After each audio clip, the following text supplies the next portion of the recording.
जय मुदीरयेत् मूकं करोति वाचालं पङ्गुं लङ्घयते गिरिं यत्कृपातमहं वन्दे परमानन्दमाधवं यत्कृपातमहं वन्दे परमानन्दमाधवं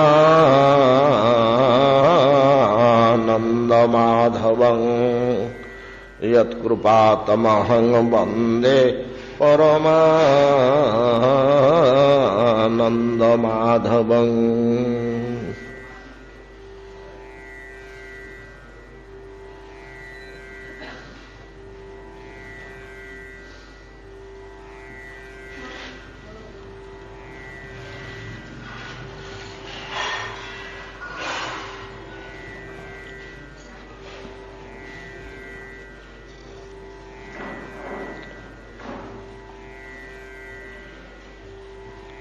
यत्कृपातमहं वन्दे परमानन्दमाधवं।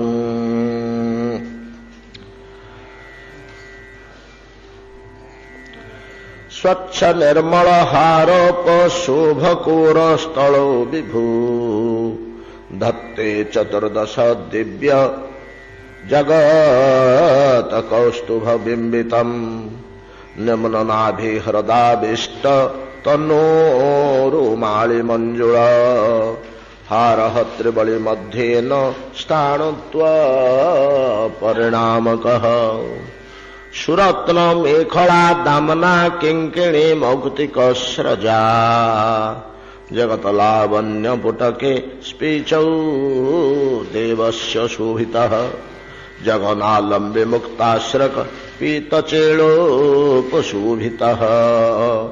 जंघास्तंभ जुगंग मुख्य मांगल्य तोरणाश्रयम् वृत्तानो पूर्वजानुभ्यंग मालया प्रपदीनया रत्नाढ्य बलयाभ्यां च शोभते चरण विभौ हार कंकण केयूर मुकुटाद्यैरलंकृतम् ज्ञानाहंकार कैश्वर्य शब्द ब्रह्मासि केशव चक्र पद्म गदा शंख परिणामानि धारयन्।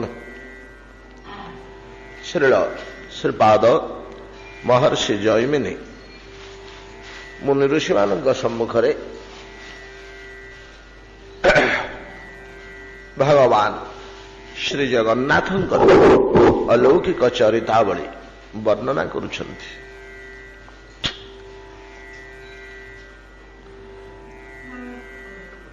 स्वयं प्रकाशमान प्रभु श्री जगन्नाथ स्वयं प्रकाशित तत्व स्वयं प्रकाश महिमा ए महत तत्व परतत्व परमेश्वर केतेबेले केउंठारे केउ मूर्ति रे आविर्भाव हुवंचे एवं ताहांकर कार्यकलापर उद्देश्य कौन विचित्र रूप धारणर उद्देश्य कौन ताहा साधारण मानव केवल नुहंती सिद्ध पुरुषगण मुनि ऋषि समूह भेद करिबा संभव है ना। तेबे से बुझी हो बा न हो ताहा वास्तव हो बा न हो परमेश्वरंकर लीला गाथा श्रवण कीर्तन मनन द्वारा जीव तार मुख्य उद्देश्य मुख्य कर्तव्य सहजरे संपादित करि पारे ए शक्ति जुगई दिए भगवान का लीला गाथा। ब्रजांगना माने रासमंडल कृष्ण को हरे जितेबले रासमंडल नृत्य करुथिले हठात भगवान श्रीकृष्ण अंतर्ध्यान हो गले ଗୋଟିଏ ଗୋପୀ ସହିତ ଗୋଟିଏ କୃଷ୍ଣ ବିଦ୍ୟମାନ ଥିଲେ। ପ୍ରତ୍ୟେକଟି ଗୋପୀ କୌଣସି ଅଭାବ ଅନୁଭବ କରୁନଥିଲେ। ହୟତ ଗୋପାଙ୍ଗନାମାନଙ୍କ ମନରେ এই ଆଶଙ୍କା ଥିଲା ପୂର୍ବରୁ, ଆହା ଶ୍ୟାମ ସୁନ୍ଦର ତ ଏକଇ ବିଗ୍ରହ, ଆମେ ତ ସଂଖ୍ୟାରେ ଅସଂଖ୍ୟ ଅନନ୍ତ, କେତେ ସମୟ ପାଇଁ ମୁଁ ପ୍ରଭୁଙ୍କର ସାନ୍ନିଧ୍ୟ ସ୍ପର୍ଶ ପାଇବି ଯେ କି ପରିତୃପ୍ତି ଲାଭ କରିବି? ମୋ ଭାଗ୍ୟରେ ପ୍ରଭୁଙ୍କ ପରଶ ପଡ଼ିବ କି ନ ପଡ଼ିବ ସେ କଥା ବା କିଏ କହିବ? ଏ ଆଶଙ୍କା ଥାଇପାରେ। ସମୂଳେ ଏ ଆଶଙ୍କାକୁ ଦୂରୀଭୂତ କରି ରାସକ୍ରୀଡ଼ାର ପ୍ରାରମ୍ଭରୁ ଭଗବାନ ନିଜକୁ ପ୍ରକଟ କଲେ। ତା ସାଙ୍ଗ ମଧ୍ୟ ଦ୍ୱୟର ଦ୍ୱୟ, ଦୁଇଟି ଗୋବିନ୍ଦ ମଧ୍ୟରେ ଗୋଟିଏ ଗୋପିକା ବିଦ୍ୟମାନ ଥିଲା। ଦୁଇଟି ଗୋପିକା ମଧ୍ୟରେ ଗୋଟିଏ ଗୋବିନ୍ଦ ବିଦ୍ୟମାନ ଥିଲେ। ଅଙ୍ଗନା ଅଙ୍ଗନା ମଧ୍ୟରେ ମାଧବ, ମାଧବ ମାଧବ ଚାନ୍ଦରେଣାଙ୍ଗନା, ଇଥମା କଳ୍ପିତ ମଣ୍ଡଳ ମଧ୍ୟଗ, ସଂଯୋଗ ବେଣୁନା ଦେବକୀ ନନ୍ଦନ। ମଧୁର ବଂଶୀତାନରେ ବିଶ୍ୱକୁ ବିମୋହିତ କରି ଅନନ୍ତ ରୂପରେ ଉଦ୍ଭାସିତ ଭଗବାନ ବ୍ରଜାଙ୍ଗନାମାନଙ୍କୁ ନେଇ ଯେତେବେଳେ ଲୀଳା କରୁଥିଲେ, ପ୍ରତ୍ୟେକ ଗୋପିକା ଅନ୍ତଃକରଣରେ ଭାବିଥିଲେ ଯେ ସେ ଆଶଙ୍କା ମୋର କିଡ଼ିଏ ଅମୂଳକ। ପ୍ରିୟତମ ମୋତେ ମୁହୂର୍ତ୍ତେ ଛାଡ଼ି ଅନ୍ୟ କୁତ୍ରାପି ଯାଉନାହାନ୍ତି, ନିରନ୍ତର ମୋ ନିକଟରେ ଅଛନ୍ତି। ଗୋଟିଏ ପାର୍ଶ୍ୱରେ ମଧ୍ୟ ନୁହଁ, ଦି ପଟରୁ ଯୋଡ଼ିଏ ଗୋବିନ୍ଦ। ମୁଗ୍ଧା ବ୍ରଜବନିତା, କିଛି ବୁଝିପାରୁନି, କିଛି ଜାଣିପାରୁନି, କେବଳ ଭଗବତ ରସାସ୍ୱାଦନ, ଭଗବତ ସ୍ପର୍ଶାସ୍ୱାଦନ, ଭଗବତ ଆଳାପାସ୍ୱାଦନରେ ମଗ୍ନ ହେଇଯାଇଛି। ଆଉ ତାର ବାହ୍ୟ ଜ୍ଞାନ ନାହିଁ। ଇଏ କି କଥା? ତା ନିକଟବର୍ତ୍ତୀ ଶ୍ରୀ ବିଗ୍ରହଙ୍କ ଛଡ଼ା ସେ ଆଉ କିଛି ଦେଖିପାରୁନି। ଏ ପ୍ରକାର ଯେତେବେଳେ ପରମ ପରିପୂର୍ଣ୍ଣତା, ଅଭାବ ବୋଧ କୁଆଡ଼େ ଗଲା, ଚରମ ପୂର୍ଣ୍ଣତା ଯେତେବେଳେ ଭୋଗ ହେଉଛି ବ୍ରଜାଙ୍ଗନା ମାନଙ୍କର, ସେତିକିବେଳେ ରାଧାମ ଆଧାୟ ହୃଦୟ ତତ୍ୟାଜ ବ୍ରଜ ସୁନ୍ଦରୀ, ବ୍ରଜ ସୁନ୍ଦରୀ ମାନଙ୍କୁ ତ୍ୟାଗ କରି ଅନ୍ତର୍ହିତ ହେଇଗଲେ ପୁରୁଷୋତ୍ତମ।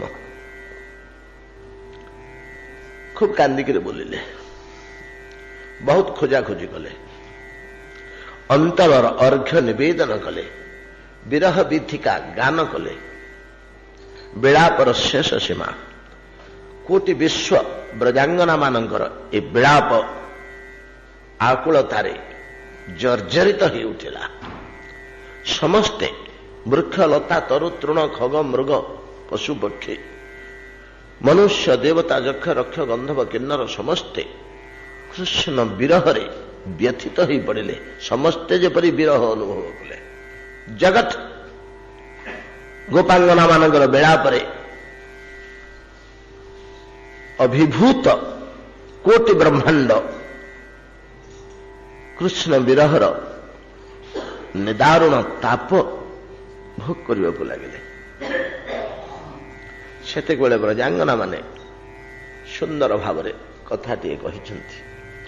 ତବ କଥାମୃତଂ ତପ୍ତ ଜୀବନମ୍ କବି ଭିରୀଡ଼ିତମ୍ କଳମଶାପହମ୍ ଶ୍ରବଣ ମଙ୍ଗଳଂ ଶ୍ରୀମଦାତତମ୍ ଭୁବି ଗୃହନ୍ତି ତେ ଭୂରିଦା ଜନା। ତବ କଥାମୃତମ୍ ତପ୍ତ ଜୀବନମ୍ କବି ଭିରୀଡ଼ିତମ୍ କଳମଶାପହମ୍। ବ୍ରଜାଙ୍ଗନା ମାନଙ୍କର ଏ ହୃଦୟର ନିବେଦନ ବ୍ରଜେନ୍ଦ୍ର ନନ୍ଦନଙ୍କ ଛଡ଼ା ଆଉ କେହି ବୁଝନ୍ତି ନାହିଁ ବୋଲି ଶ୍ରୀପାଦ ଜୀବ ଗୋସ୍ୱାମୀ ସ୍ପଷ୍ଟ ଭାବରେ କହିଦେଲେ। ଗୋପୀ ଗୀତା ଅଧ୍ୟାୟ ଯେତେବେଳେ ଟୀକା କରିବାକୁ ଯାଉଛନ୍ତି, କହୁଛନ୍ତି ଏଗୁଡ଼ିକ ଆମର ବୃଥା ପ୍ରୟାସ। 19ଟି ଶ୍ଲୋକ ଏଇ ଅଧ୍ୟାୟରେ ଅଛି। 19ଟି ଶ୍ଲୋକ ଗୋପୀମାନେ ଗାଇଛନ୍ତି ଏ ଅଧ୍ୟାୟଟିରେ। 31 ଅଧ୍ୟାୟ 10ମ ସ୍କନ୍ଧ। 19ଟି ଶ୍ଲୋକ ଯେ ଗାନ କରିଛନ୍ତି ବ୍ରଜାଙ୍ଗନା ମାନେ, ଏ 19ଟି ଶ୍ଲୋକ ଆମେ ଟୀକା କରିବାକୁ ବସୁଛୁ କାହିଁକି ନା ଭାଗବତର ତ ଟୀକା କରୁଛୁ, ତା ମତରୁ ଗୋଟେ ଅଧ୍ୟାୟ ଛାଡ଼ିଦେଇ ପଳେଇବୁ କେମିତି?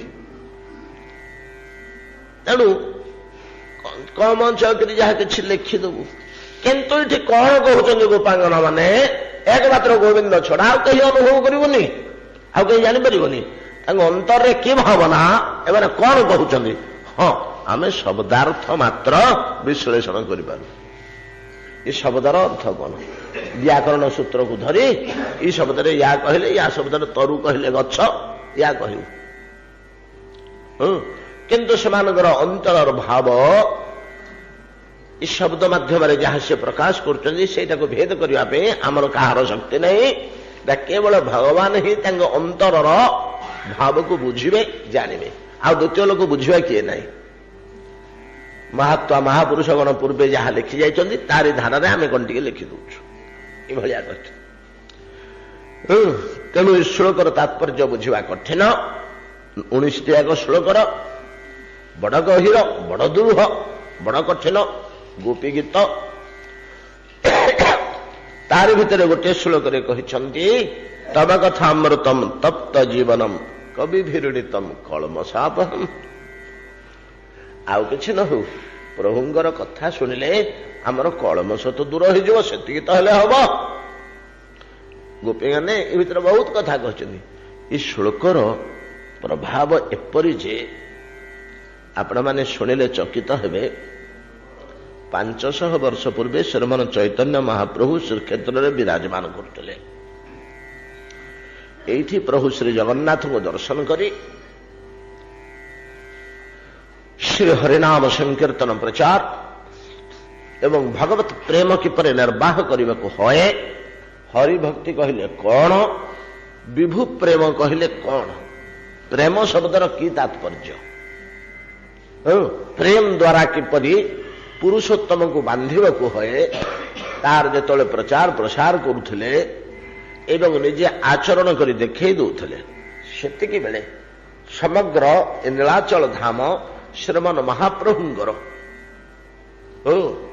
ଭାବରେ ବିହ୍ୱଳିତ ହୋଇଯାଇଥିଲା। ବିହ୍ୱଳିତ ହୋଇଯାଇଥିଲେ ସମସ୍ତେ।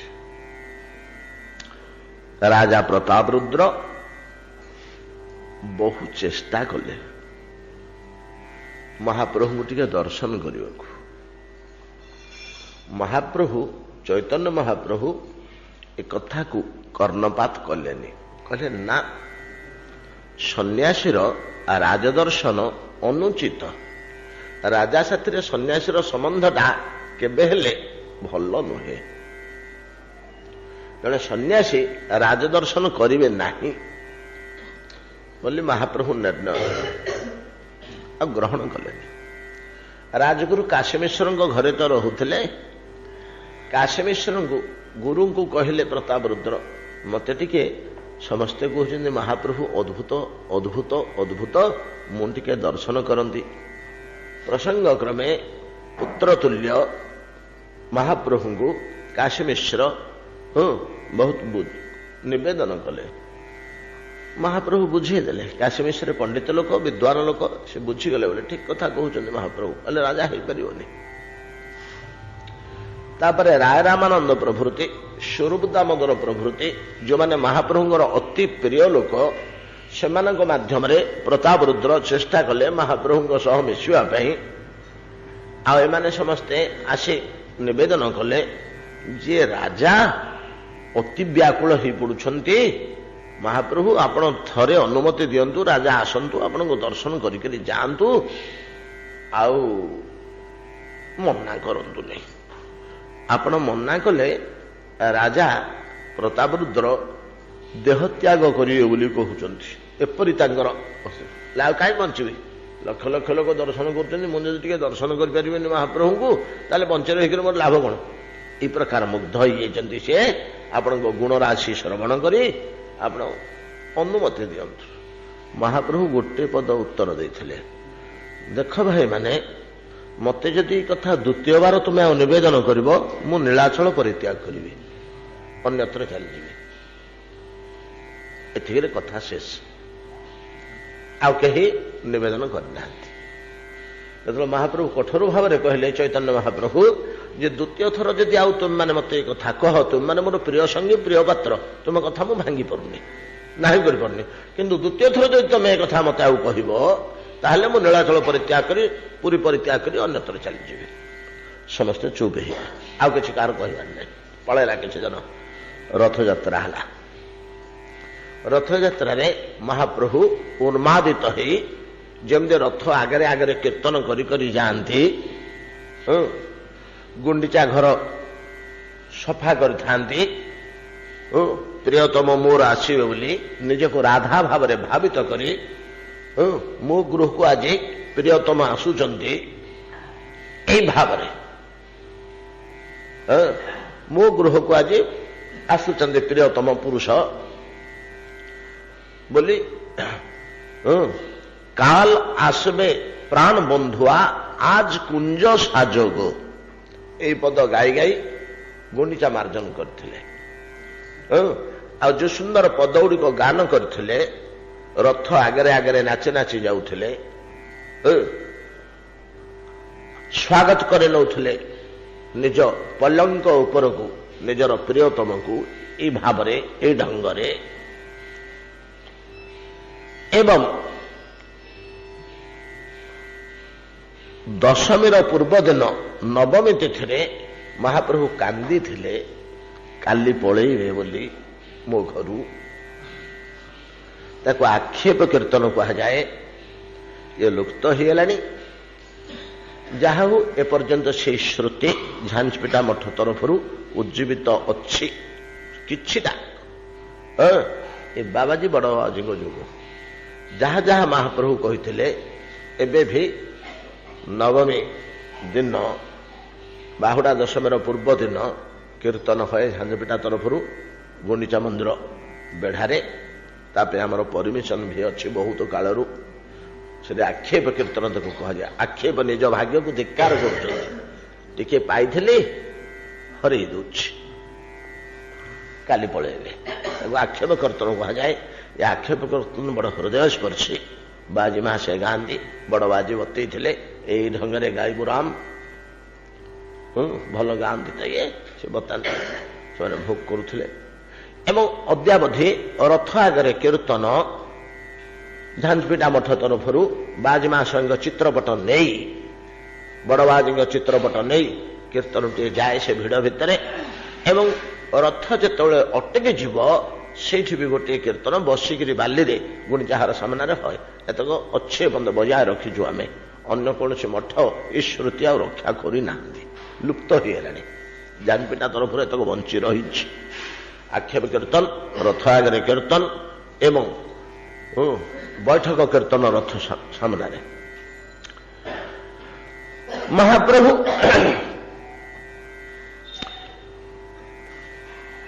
ରଥଯାତ୍ରା ଦିନ ଦେଖିଲେ ପ୍ରତାପ ରୁଦ୍ର ଝାଡୁଟିଏ ଧରି ରଥ ସଫା କରୁଛନ୍ତି।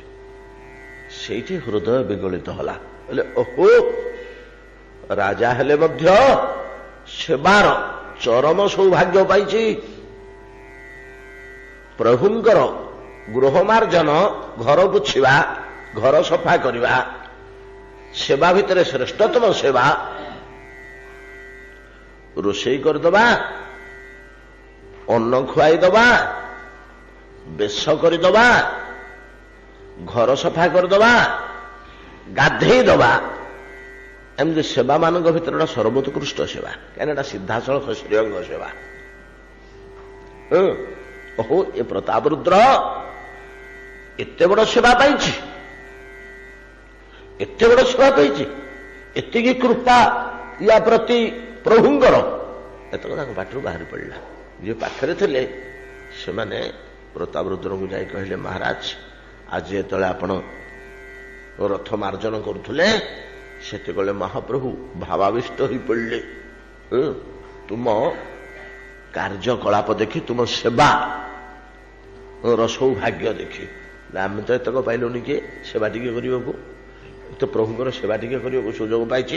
ଏଟା ମହାପୁରୁଷଟାଏ ହଉ, ନହେଲେ ପ୍ରଭୁଙ୍କ ସେବା କୋଉଠୁ ପାଆନ୍ତା? ଏ କଥା କହୁଥିଲେ, ପ୍ରଶଂସା କରୁଥିଲେ। ଆଜି ଇ ଭାବରେ ଯେତେବେଳେ ମହାପ୍ରଭୁ ଥିବେ ତୁମେ ଯାଇ ତାଙ୍କ ପାଦ ତଳେ ପ୍ରଣତ ହେଇ ପଡ, କାହାକୁ ମାଧ୍ୟମ ଦିଅନି, ନିଜ ଆଡୁ ଯା। ଆଜି ତାଙ୍କ ମନଟା ତୁମ ପ୍ରତି ବଡ ଆକୃଷ୍ଟ ହୋଇ ପଡିଛି, ତୁମ ସେବା ସୌଭାଗ୍ୟ ଦେଖି ଯାଅ। ମହାପ୍ରଭୁ ରଥ ଆଗରେ ଗାଇ ଗାଇ ଗାଇ ଗାଇ ନାଚି ନାଚି ଭାବ ମୂର୍ଚ୍ଛିତ ହେଇକରି ଆୟତଟାରେ ପଡିଛନ୍ତି। ଏ ଯୋଉ ଆୟତଟା ଅଛି ଯୋଉଠି ଗୁଣ୍ଡିଚା ମାର୍ଜନ ଉତ୍ସବ ଆମର ହୁଏ, ସେଠି ଗୋଟିଏ ଗଛ ମୂଳେ ପଡିଛନ୍ତି, ଅନ୍ୟମାନେ ବିଞ୍ଚୁଛନ୍ତି ସିଞ୍ଚୁଛନ୍ତି।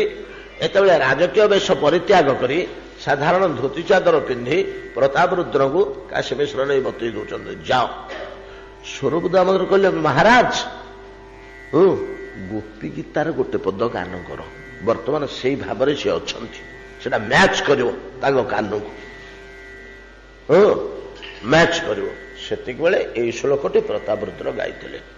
କଠୋର ହୃଦୟ ଶ୍ରୀ ଚୈତନ୍ୟ ମହାପ୍ରଭୁ ରାଜ ଦର୍ଶନ ହବନି, ଯିଏ ଜିଦ୍ କରି ବସିଥିଲେ ବରଂ ପୁରୀ ଛାଡ଼ିକିରି ପଳେଇ ଯିବି, ଏଇ ଶ୍ଲୋକ ତାଙ୍କ ହୃଦୟକୁ ବଦଳେଇ ଦେଇଛି। ମହାପ୍ରଭୁ ଅର୍ଦ୍ଧମୂର୍ଚ୍ଛିତ ଅବସ୍ଥାରେ ପଡ଼ିଛନ୍ତି, ନୟନ ବନ୍ଦ କରି ଇଏ ଯାଇ ତାଙ୍କ ପାଦ ତଳେ ବସି ଗାଇବାକୁ ଆରମ୍ଭ କରିଥିଲେ ପ୍ରତାପ ରୁଦ୍ର ଏଇ ଶ୍ଲୋକଟି। ଗୋପୀ ଗୀତା ତାଙ୍କର ଜଣା ଥିଲା, ସେ ବିଦ୍ୱାନ ପଣ୍ଡିତ ଥିଲେ। ତବ କଥା ମୃତଂ ତପ୍ତ ଜୀବନଂ କବି ଭୀର୍ଡ଼ିତଂ କଳମଶାପହଂ ଶ୍ରବଣ ମଙ୍ଗଳଂ ଶ୍ରୀମଦାତତଂ ଭୁବି ଗୁରୁଡ଼ନ୍ତି ତେ ଭୂରିଦା ଜନା। ଏହି ଭାବନାରେ ମହାପ୍ରଭୁ ଭାବିତ ଅଛନ୍ତି। ମତେ କିଏ କହିବ ମୋ ପ୍ରିୟତମଙ୍କ କଥା, ମୋ ପ୍ରିୟତମଙ୍କ ସମ୍ବାଦ ମତେ କିଏ ଦେବ? ସେ କେତେ ବାଟ ଆସିଲେଣି, କେମିତି ରଥରେ ବସିଛନ୍ତି, ଖରା ଗରମ ହଉଛି କି, ଭୋକ ଶୋଷ ହଉଛି କି, କ୍ଳାନ୍ତ ଶ୍ରାନ୍ତ ହେଇଗଲାଣି କି, ଦେହରୁ ଅଙ୍ଗରୁ ଫୁଲ ବସ୍ତ୍ର ଅଳଙ୍କାର ସବୁ ପଡି ଯାଇଛି କି, ମତେ କିଏ ସମ୍ବାଦ ଦବ? ମୋ ପ୍ରିୟତମଙ୍କ କଥା ମତେ କିଏ କହିବ? এই ଭାବନାରେ ଭାବିତ ହେଇକିରି ମହାପ୍ରଭୁ ସେତେବେଳକୁ ଅଛନ୍ତି। ଏଟା ସ୍ୱରୂପ ଦାମୋଦର ଜାଣନ୍ତି। ସେ ବତେଇ ଦେଲେ, ତମେ ଗୀତା ଗାନ କର। ଗାଇଲେ ଆଉ ଦୁଇ ତିନିଟି ଶ୍ଲୋକ ଗାଇଲେ। ଯେତେବେଳେ ଏଇ ପଦଟି ପଳି ଆସିଲା, ଭୁବି ଗୁରୁଡ଼ନ୍ତି ତେ ଭୂରି ଦାଜନା, ଅର୍ଥାତ୍ ଭଗବାନଙ୍କର କଥା, କୃଷ୍ଣ କଥା, ରାମ କଥା, ଜଗନ୍ନାଥ କଥା ଯୋଉମାନେ ବିତରଣ କରନ୍ତି, ବାଣ୍ଟନ୍ତି, ଗୁରୁଡ଼ନ୍ତି, ବର୍ଣ୍ଣନା କରନ୍ତି, ପରିବେଷଣ କରନ୍ତି, ସେମାନେ ଏ ଜଗତରେ ଭୂରି ଦା, ଭୂରି ପ୍ରଚୁର ଦାନକାରୀ। କାହିଁକି ନା ଅନ୍ୟ କୌଣସି ଦାନ କୃଷ୍ଣ କଥା ଦାନ ସହ ସମାନ ନୁହେଁ, ତୁଳନୀୟ ନୁହେଁ। ସମାନ ତ ଦୂରେ ଥାଉ, ତୁଳନୀୟ ନୁହେଁ, ତୁଳନା ହିଁ କରିବାକୁ ହବନି।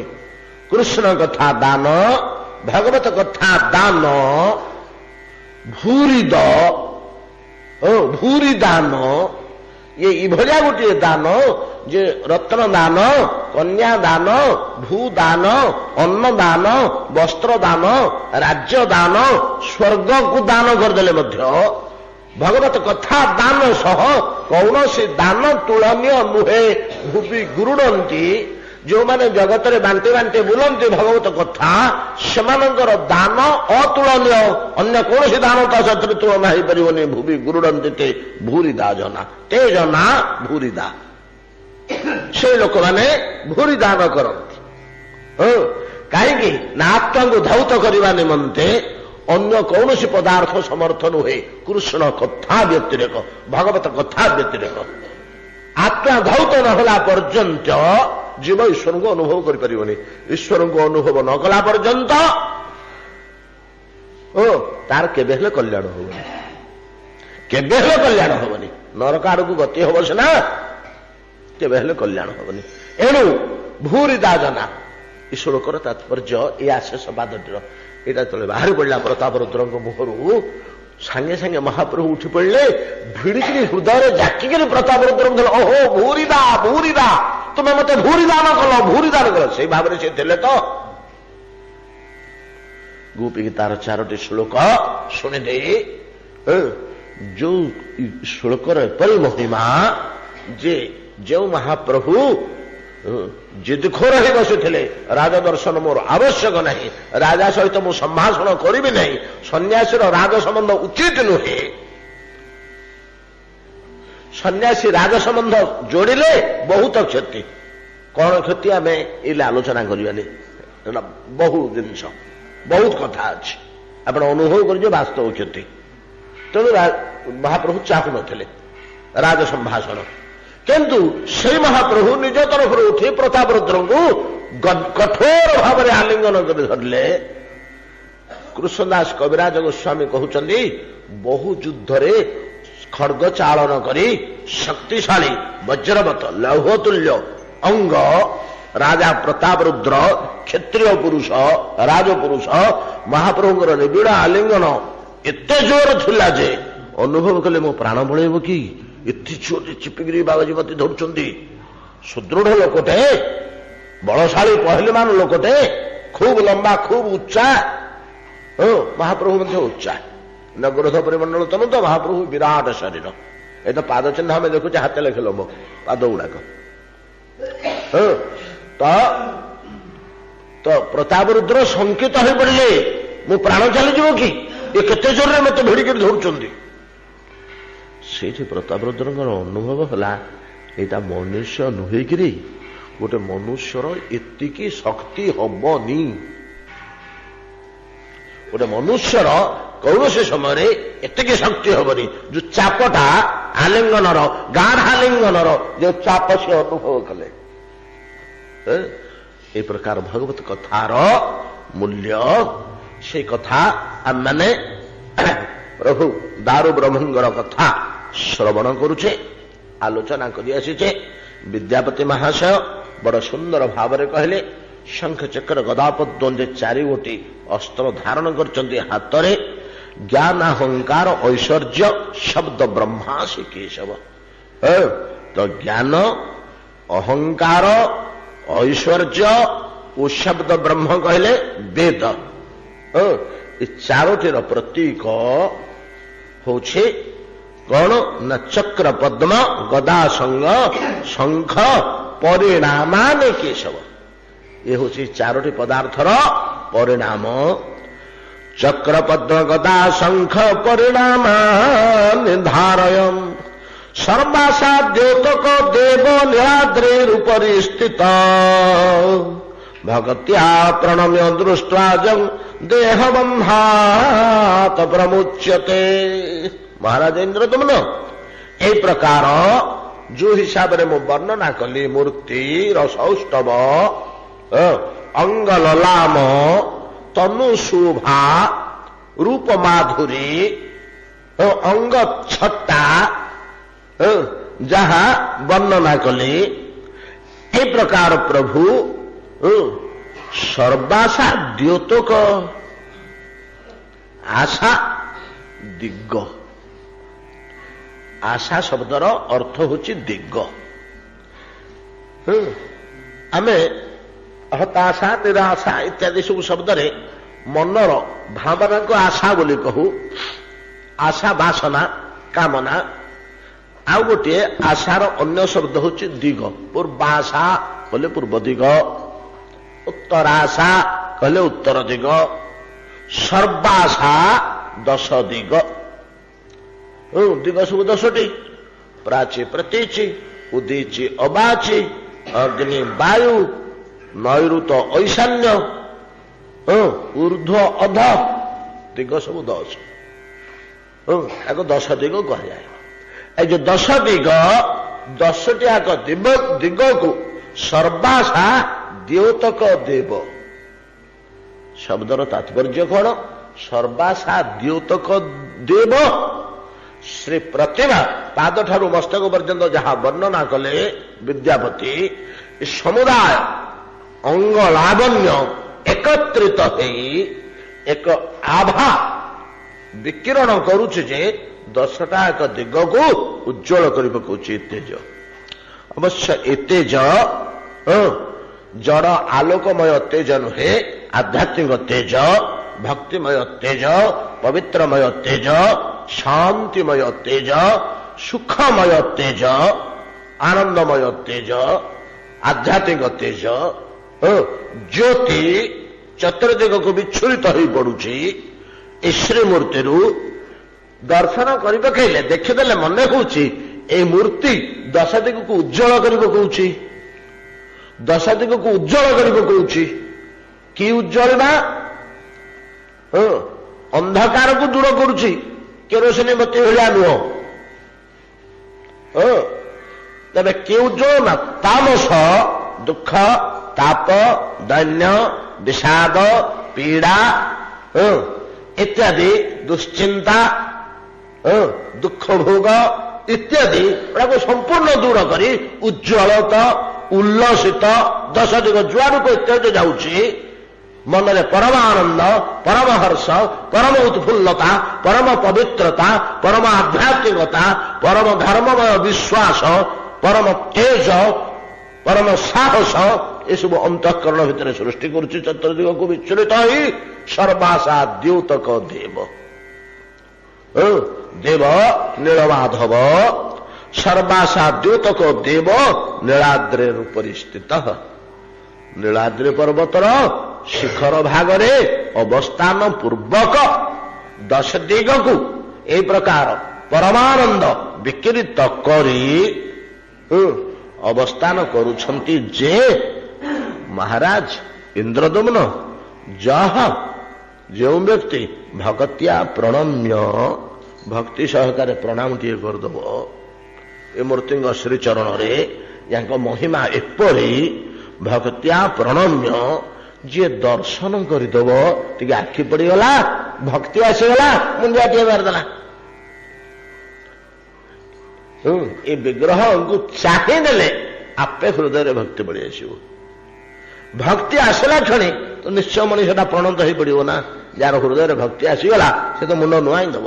ଏତେ ଭକ୍ତିର ଲକ୍ଷଣ ଭକ୍ତ୍ୟା ପ୍ରଣମ୍ୟ ଦୃଷ୍ଟାଞ୍ଚ ଯେଉଁ ବ୍ୟକ୍ତି ଦେଖି ପକେଇଲା ଏ ଶ୍ରୀମୂର୍ତ୍ତି କି ଆଖି ପଡ଼ିଗଲା ଏ ମୂର୍ତ୍ତି ଉପରେ ଆପେ ଆପେ ତା ହୃଦୟରେ ଭକ୍ତି ପଡ଼ି ଆସିବ ଆଉ ସେ ପ୍ରଣତ ହେଇ ପଡ଼ିବ। ପ୍ରଣତଟିଏ ହେଇ ପଡ଼ିଲେ କାମ ତୁଟିଲା। ଆଉ ଦ୍ୱିତୀୟ କିଛି ଦରକାର ନାହିଁ। ଦେହ ବନ୍ଧାତ୍ ପ୍ରମୁଚ୍ୟତେ ଯେଉଁ ମୁକ୍ତି ଲାଭ କରିବା ନିମନ୍ତେ କଳ୍ପ କଳ୍ପ ଧରି ତପସ୍ୟା କରିବାକୁ ହୁଏ ସାଧନ କରିବାକୁ ହୁଏ ଭଜନ କରିବାକୁ ହୁଏ ତଥାପି ମୁକ୍ତି ସୁଲଭ ହୁଏ ନା। କଠୋର ସାଧନ କଳ୍ପ କଳ୍ପ ଧରି ଭଜନ ସାଧନ ସୁକଠିନ ତପସ୍ୟା ଦ୍ୱାରା ମୁନି ଋଷିମାନେ ଯେଉଁ ମୁକ୍ତିକୁ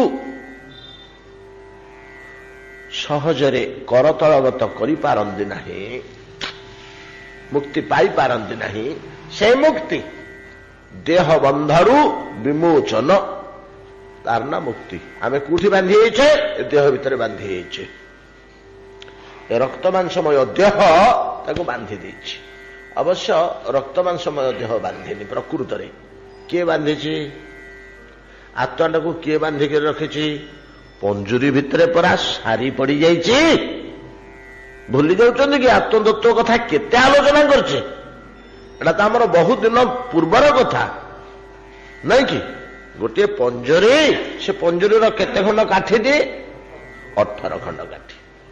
18 ଖଣ୍ଡ କାଠିରେ ଗୋଟିଏ ପଞ୍ଜୁରୀ ତିଆରି ହେଇଛି। ସେ ପଞ୍ଜୁରୀ ଭିତରେ ପଡ଼ିଯାଇଛି ଗୋଟିଏ ପକ୍ଷୀ ସାରିଟିଏ। ସେ ପଞ୍ଜୁରୀ ଭାଙ୍ଗିକିରି ସେ ବାହାରିକିରି ଯାଇପାରୁନାହିଁ ଯିବାର ସମ୍ଭାବନା ନାହିଁ।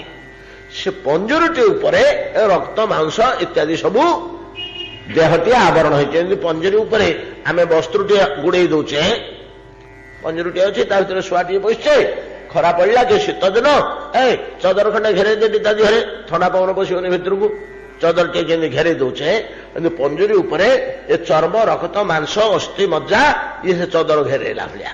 କିନ୍ତୁ ପ୍ରକୃତ ସେ ପିଞ୍ଜରା ସେଠି ହେଉଛି ସୂକ୍ଷ୍ମ ଶରୀର ବା ଲିଙ୍ଗ ଶରୀର। ସେ ସୂକ୍ଷ୍ମ ଶରୀର ରୂପକ ପଞ୍ଜରୀ ମଧ୍ୟରେ आबद्ध। कायल छोड़ के पंछी उड़ जाएगा लाख जतन करो हाथ नहीं आएगा। जड़े साधु गाई तो मुक्ति थरे फिटले पक्षी आउ ता भीतर पशिबनी उच्चार होगा। अरे थरे फल लोभरे पशिली जे ये बांधी केते कल्प पड़ली तार ठीक ठिकना नहीं। पंजरी भीतर थरे फिटले जमती आ सुख पक्षी फेरी आसे ना।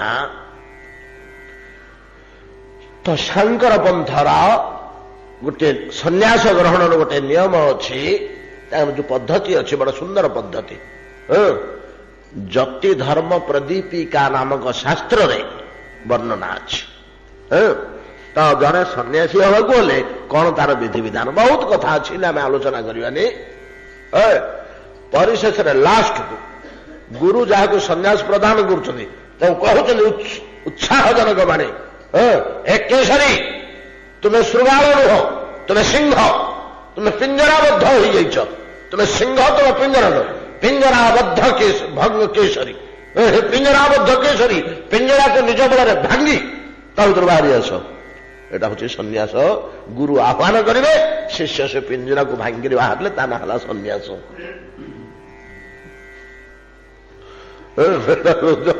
जति धर्म प्रदीपिका घटना है भांगिक गुरुदेव आह्वान करेंगे जे भांगी बाहरी पड़ा सी सन्यासी जे भांगी न बाहरी पड़ा हाँ आज्ञा जाऊँगी काली की जीवी बोली कहला आज्ञा भांगुनी से बेसुटी खाली गोजा पकेब सीना से पंजरी भितर बांधी रहा से जुहा लालसा इंद्रिय लालसा धन लालसा पुत्र लालसा विलास लालसा तार भीतर रहिबो जे भांगी बाहर पड़ा से मुक्त होगा देह बंधात प्रमुच्यते एते कष्ट एते परिश्रम रे जो पंजुरी भंगा होची महाराज तंग दृष्टवा भगत्या प्रणम्यंच जीव अनायासे न देह बंधात प्रमुच्यते आपे पंजुरी शीतल रज पड़ो चारिड़ू ये श्रीमूर्ति चरण में प्रणाम टे करदे से पंजुरी काठी गुड़िक आपे आपे सब शीतलित हो कुआरे गड़ी पड़ो भांगा दरकार नहीं जोर प्रयोग कर बल प्रयोग कर सर्वासा द्योतक देवो निराद्रे रूपरी स्थित भगत्या प्रणम्य दृष्ट्वा जग देहबन्धात् प्रमुच्यते वाम पार्श्वगता लक्ष्मी संश्लिष्टा पद्मपाणिना बल्लकी बादन परा भगवान मुखलोचना माधवंकर वाम पार्श्वगता वेदिका वेदिका उपरे स्वर्ण पद्म परु स्थित नहीं कि सुवर्ण पद्म पद्मर पाखुड़ा सब चारिपट को घेरी रही मझिरे तार कर्णिकार केशर मंडल चतुष्पार्श्व रही केशर मंडल सर सर सूता भाया पद्म फूल भितर थाए केशर मंडल मध्यवर्ती जे पुष्कर पीठ ता उपरे दंडायमान जुगल मूर्ति लक्ष्मी माधव मां माधव लक्ष्मी माधव तापर विद्यमान तो माधवंकर वर्णना तो बतईदेले वाम पार्श्व अच्छे किए से ना देवी लक्ष्मी कि प्रकार आश्लिष्टा अर्थ आलिंगिता माधवंकर से विग्रह को आलिंगन करी दक्षिण पार्श्व अवस्थान करुचंती वाम पार्श्व गता लक्ष्मी आश्लिष्टा पद्म पाणिना केमिति आलिंगन करिसेंती ना गोटे बाहुरे वाम पार्श्व तो रहिले दक्षिण बाहुरे माधवंग कटी देश को किंबा पृष्ठ देश को कटी देश को ही थी कौन आलिंगन कर धरिଛନ୍ତି माधवंग वाम पार्श्व लक्ष्मी दंडायमान गोटे हाथ बढ़ई डाण हाथटी धरिଛନ୍ତି एवं से हाथटी तो पछपट देकर बुलिक आसव आलिंगन कर धरले आश्लिष्टा आलिंगिता जदि जाइछन्ति प्रभुଙ୍କ देहरे जे मिशी जाइछन्ति लेपित हो जाइछन्ति पद्म मृणाल सूत्र तुल्य मध्य रंध्र नहीं कि भेद नहीं मिशी जाइछन्ति माधवଙ୍କ देहरे आश्लिष्टा कहले ये अर्थ गाढ़ आलिंगन आश्लेष गाढ़ आलिंगन कर धरिଛନ୍ତି माधवଙ୍କ मूर्ति की दक्षिण हस्तटी कटी देश माधवंकर घेरिकी रही हेले पृष्ठ देशरू पछ पाखରୁ ତ ହାତଟି ଯିବ ଲକ୍ଷ୍ମୀଙ୍କର କୁଣ୍ଢେଇକିରି ଧରିଛନ୍ତି ଆଲିଙ୍ଗନ କରି ଧରିଛନ୍ତି ହାତର ପାପୁଲିଟି ତ ଆରପଟକୁ ଦୁଷିବ ନା ନାଇଁ କି ଯେ ଦୃଶ୍ୟ ଭକ୍ତଟିଏ ଦର୍ଶନ କରୁଛି ଲକ୍ଷ୍ମୀଙ୍କର ବାହୁଟି ତାକୁ ଦେଖାଯିବନି ମାଧବଙ୍କ ପଛପଟେ ରହିଗଲା କିନ୍ତୁ ହାତଟି ବୁଲି ଆସିକିରି ଏ ଦକ୍ଷିଣ ପଟର ନାଇଁ କି କଟି ଦେଶରେ ବାହାରିବ ସେଇଠି କଣ ହେଇଛି ନା ଲକ୍ଷ୍ମୀଙ୍କର ହାତଟି ଯେ ସେପଟେ ଆସି ବାହାରିଛି ସେ ହାତରେ ପଦ୍ମ ଫୁଲଟିଏ ଧରିଛନ୍ତି ହାତରେ ପଦ୍ମ ଫୁଲଟିଏ ଧରି ପଦ୍ମ ପାଣି ନା ପଦ୍ମ ଫୁଲଟିଏ ଧରି ମାଧବଙ୍କୁ ଆଲିଙ୍ଗନ କରି ଧରିଛନ୍ତି ବାମ ପାର୍ଶ୍ୱଗତା ଲକ୍ଷ୍ମୀ ଆଶ୍ଳିଷ୍ଟା ପଦ୍ମ ପାଣିନା ବଲ୍ଲଭୀ ବାଦନ ପରା ଭଗବାନ ମୁଖ ଲୋଚନା ବଲ୍ଲଭୀ ବାଦନ ପରା ଡାହାଣ ହାତଟି ଆଲିଙ୍ଗନ କରି ଧରିଛି ମାଧବଙ୍କୁ କଟି ଦେଶ ବେଷ୍ଟନ ପୂର୍ବକ ହାତର ଅଗ୍ରଭାଗ କରର ପଲ୍ଲବ ୟାକୁ ପଲ୍ଲବ କୁହାଯାଏ ପାପୁଲି ବୋଲି ଆମେ କହୁଛେ ମଣିବନ୍ଧ ଠାରୁ ଅଙ୍ଗୁଳି ଅଗ୍ର ପର୍ଯ୍ୟନ୍ତ ଯେ କର ପଲ୍ଲବ ଇଏ ବାହାରକୁ ବାହାରିକରି ଦୋଷୁଛି ଦକ୍ଷିଣ ପାର୍ଶ୍ୱରେ ମାଧବଙ୍କର ଏବଂ ହାତରେ ପଦ୍ମଟିଏ ଧରିଛନ୍ତି କାହିଁକି ନା ଦେବାଦେବୀ ମାନେ ହସ୍ତରେ ପଦ୍ମଟିଏ ଧାରଣ କରନ୍ତି ତା ନାଁ ହେଉଛି ଲୀଳା ପଦ୍ମ ଅନେକ ଯେକୌଣସି ଦେବତା ଲୀଳା ପଦ୍ମ ଧାରଣ କରିବେ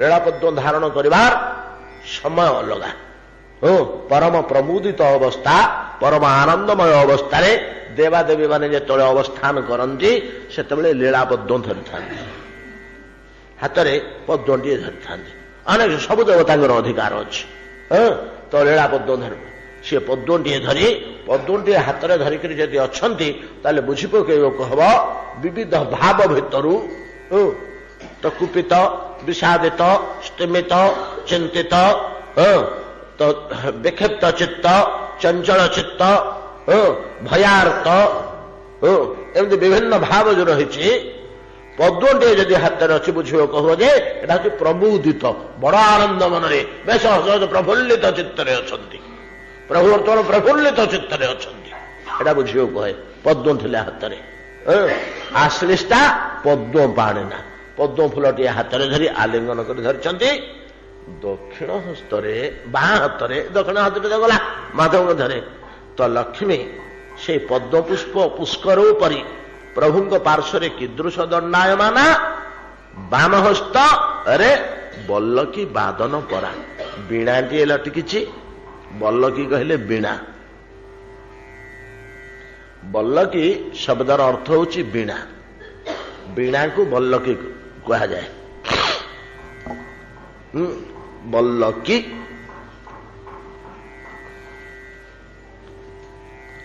ବଲ୍ଲକି ବଜାଇ କଲେ ସପ୍ତସ୍ୱର ଜାତ ଉପେନ୍ଦ୍ର ଭଞ୍ଜ ଲେଖୁଛନ୍ତି ବରେ ଆରମ୍ଭ ହବ ତ ତେଣୁ ସେ ବସ୍ ଆଦ୍ୟ ବର୍ଣ୍ଣ ବ ଥିବା ଶବ୍ଦ ଖୋଜି ଖୋଜିକିରି ଏଡ଼େ ବଡ଼ ବହି ଲେଖିଛନ୍ତି ରାମାୟଣଟା ଆଉ ଯେତେବେଳେ ଯାଇଛନ୍ତି ଜରତା ବେଶ୍ୟା ଋଷ୍ୟଶୃଙ୍ଗ ମୁନିଙ୍କର ତପସ୍ୟା ଭଙ୍ଗ କରିବାକୁ ତାର ସହଚରୀ ମାନଙ୍କୁ ନେଇଯାଇଛି ତା ସହଚରୀ ମାନଙ୍କ ସହ ବସି ବଲ୍ଲକି ବଜାଇ କଲେ ସପ୍ତସ୍ୱର ଜାତ ବଲ୍ଲକି ବୀଣା ତ ଏ ବୀଣାଟି ଲକ୍ଷ୍ମୀଙ୍କର କେମିତି ରହିଛି ନା କନ୍ଧ ଦେଶରୁ ବାମ ବକ୍ଷ ଦେଇ ଲମ୍ବି ଯାଇଛି ତଳୁକୁ ଏବଂ ବାମ ହସ୍ତର ଅଙ୍ଗୁଳିରେ ବୀଣା ଆସ୍ତେ ଆସ୍ତେ ବାଦନ କରୁଛନ୍ତି ଲକ୍ଷ୍ମୀ ବାଁ ହାତରେ ବୀଣା ବଜାଉଛନ୍ତି ଦକ୍ଷିଣ ହସ୍ତରେ ପଦ୍ମଟିଏ ଧରି ମାଧବଙ୍କୁ ଆଲିଙ୍ଗନ କରି ଧରିଛନ୍ତି ଲକ୍ଷ୍ମୀଙ୍କର ସ୍ୱରୂପ ଏଭଳିଆ ଢଙ୍ଗରେ ପ୍ରଭୁଙ୍କ ନିକଟରେ ଅବସ୍ଥାନ କରୁଛନ୍ତି ଲକ୍ଷ୍ମୀ ଏଠି ଗୋଟିଏ ଜିନିଷ ଲକ୍ଷ୍ୟ କରନ୍ତୁ ଏଠି ବଲ୍ଲକି ଶବ୍ଦ ଦେଇ ସ୍ପଷ୍ଟ ଭାବରେ ବୁଝେଇ ଦେଲେ ଯେ ଇଏ ଲକ୍ଷ୍ମୀ ସରସ୍ୱତୀଙ୍କର ମିଳିତ ମୂର୍ତ୍ତି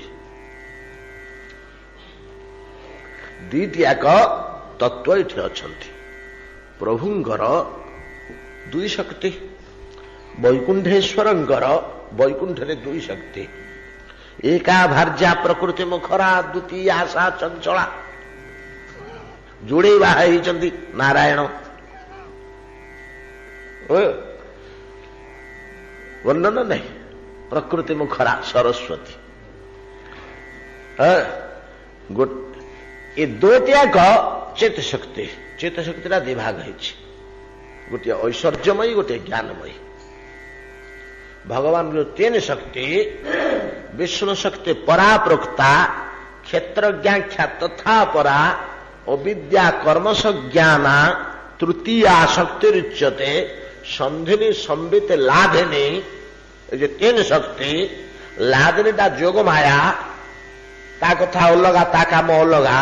ଭଗବାନଙ୍କର ଶରୀରର ଅନ୍ତର୍ଗତର ଶକ୍ତି, ବାହାରକୁ ବାହାରିଥିବା ଶକ୍ତି। ସମ୍ବିତ ପାଖରେ ରହିବ, ବାହାରକୁ ବାହାରିଥିବା ଶକ୍ତି ସନ୍ଧିନୀ, ସେ ବହୁ ଦୂରରେ ରହିକି ବ୍ରହ୍ମାଣ୍ଡ ପ୍ରସବ କରିବ। ତା ନାଁ ହଉଛି ମାୟା। ତାର ନାଁ ହଉଛି ମାୟା।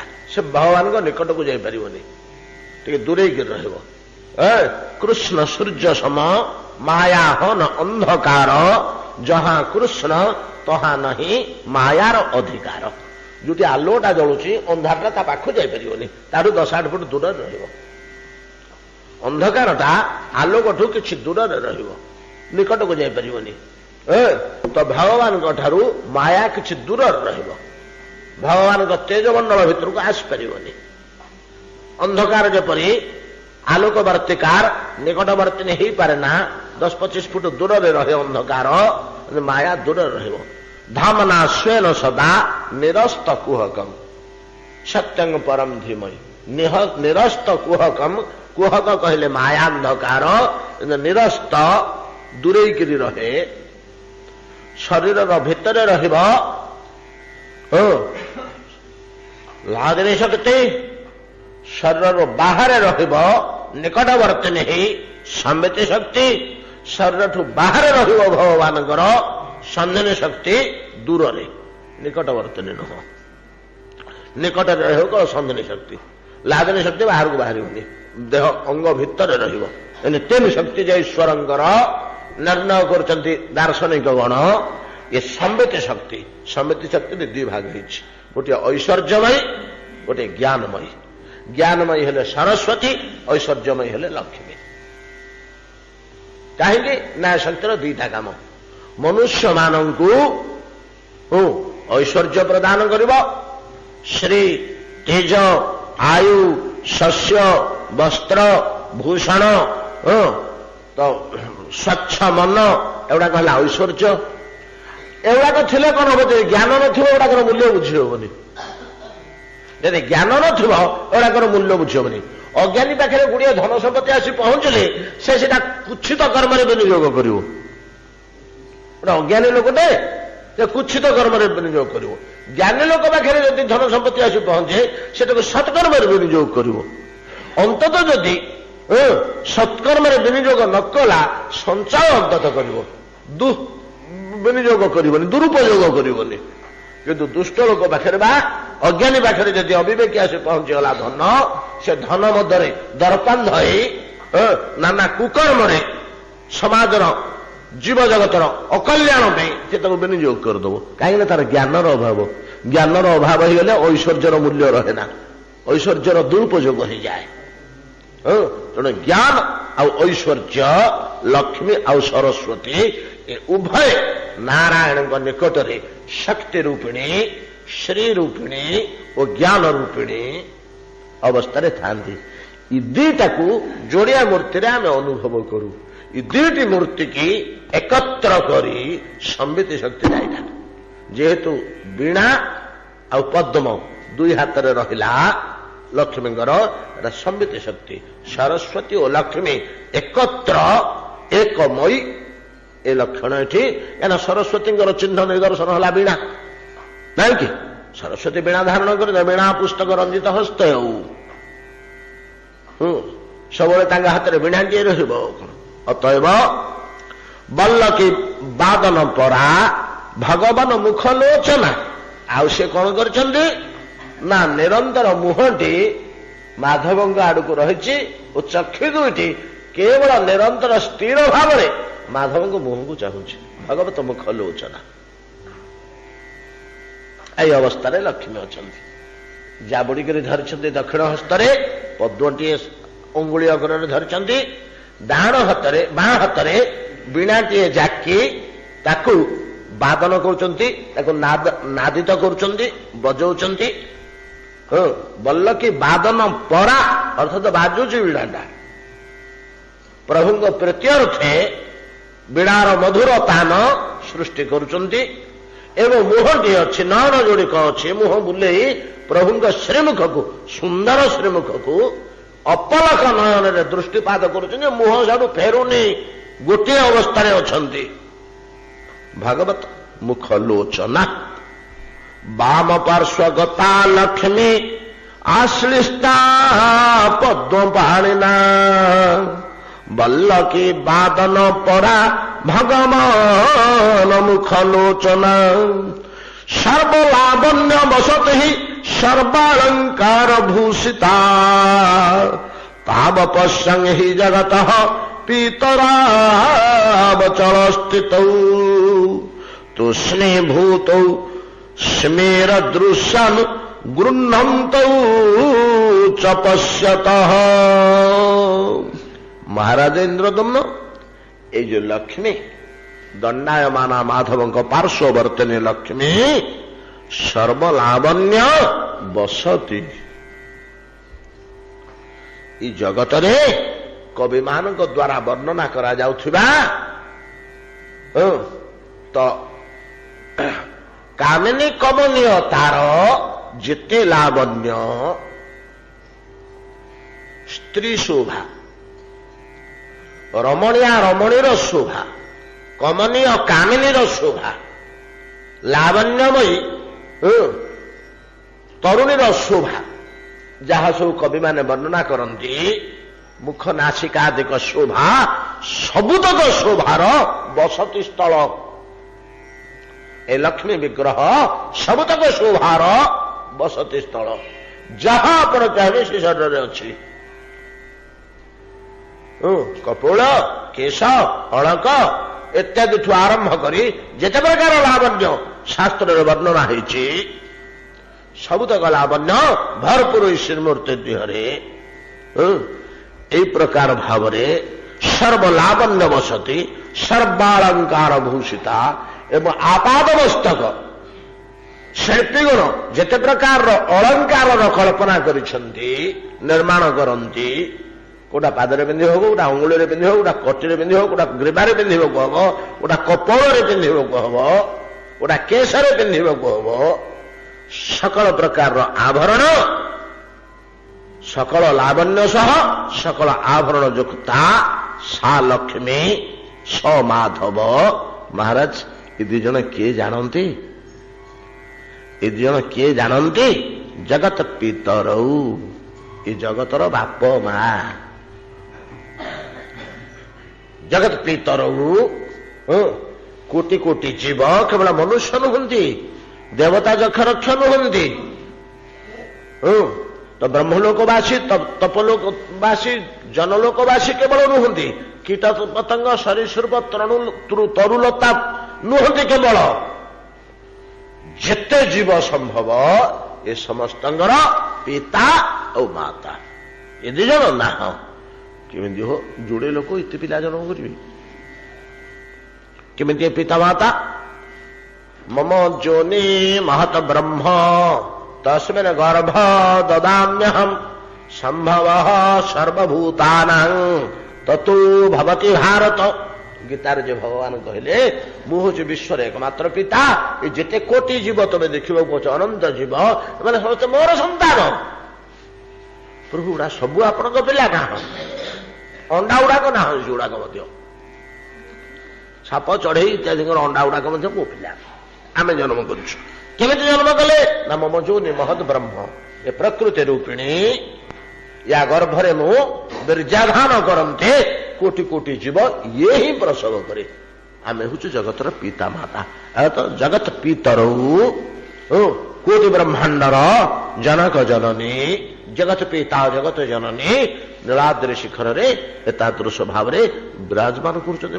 ମହାରାଜ ମୁଁ ଦର୍ଶନ କରି ଆସିଲି। ଇନ୍ଦ୍ରଦ୍ୟୁମ୍ନ କହିଲେ ଦୁଇ ଜଣଙ୍କର କଥା।